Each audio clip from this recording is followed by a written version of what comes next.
తాకట్లో ఉన్న మీ బంగారాన్ని విడిపించి ఆ రోజు ఆన్లైన్ రేటుకి కొంటాం. Sharma gold company.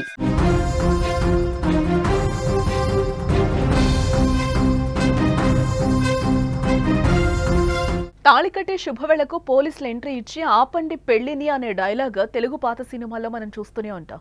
అలాంటి రియల్ సీన్ రియల్ లైఫ్ లో కూడా ఇప్పుడు సర్వసాధారణం అవుతున్నాయి. ప్రియురాల్ని మోసం చేసి ప్రియుడు మరో పెళ్లి చేసుకుంటున్న సమయంలో, అదే విధంగా ప్రియుడికి తెలియకుండా ప్రియురాలు మరో వ్యక్తితో మూడుముళ్ళు వేసుకుంటున్న సందర్భంలో చివరి క్షణాల్లో వివాహాలకు బ్రేక్ పడుతూ ఉంటాయి.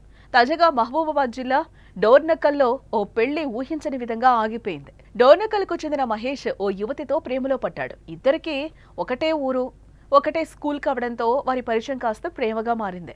మహేష్ చదువు పూర్తి చేసుకుని ఇంటి వద్దే ఉంటూ ఉద్యోగ ప్రయత్నాలు చేస్తూ ఉండగా, యువతి మాత్రం చదువుకుని సెంట్రల్ బెటాలియన్లో కానిస్టేబుల్గా బెంగళూరులో విధులు నిర్వహిస్తోంది. అయితే నెల రోజుల క్రితం ఇరువురు హైదరాబాద్లో సంప్రదాయబద్ధంగా ఇంట్లో తెలియకుండా వివాహం చేసుకున్నారు. అయితే వారి వివాహం ఇంట్లో వారికి తెలీదు. పెళ్లి విషయాన్ని కుటుంబ సభ్యులకు చెప్పిన అనంతరం ఇంటికి తీసుకెళ్తానని ప్రియురాలతో చెప్పాడు. కానీ పెళ్లి విషయానికి ఎవరికీ చెప్పలేదు. అంతేకాకుండా పెద్దలు మరో అమ్మాయితో కుదిర్చిన వివాహానికి సిద్ధమయ్యాడు. మే 13వ తేదీన తెల్లవారుజామున 5 గంటలకు వివాహ ముహూర్తం. ఇక పెళ్లికి అన్ని ఏర్పాట్లు కూడా జరిగిపోతున్నాయి. మహేష్ పెళ్లి విషయాన్ని తెలుసుకున్న ప్రియురాలు హైదరాబాద్ నుంచి పోలీసులకు ఫోన్లో ఫిర్యాదు చేసింది. వారి పెళ్లి ఫోటోలను, వీడియోలను వాట్సాప్ ద్వారా పంపించింది. ఆమె ఫిర్యాదుతో తెల్లవారుజామున మహేష్ ఇంటికెళ్లి పెళ్లి కార్యక్రమాన్ని నిలిపేశారు. ఇలా గంటల ముందు పెళ్లి ఆగిపోవడంతో స్థానికంగా చర్చనీయాంశంగా మారింది. ప్రస్తుతం డోర్నకల్ పోలీస్ స్టేషన్లో ఈ పెళ్లి పంచాయతీ జరుగుతోంది.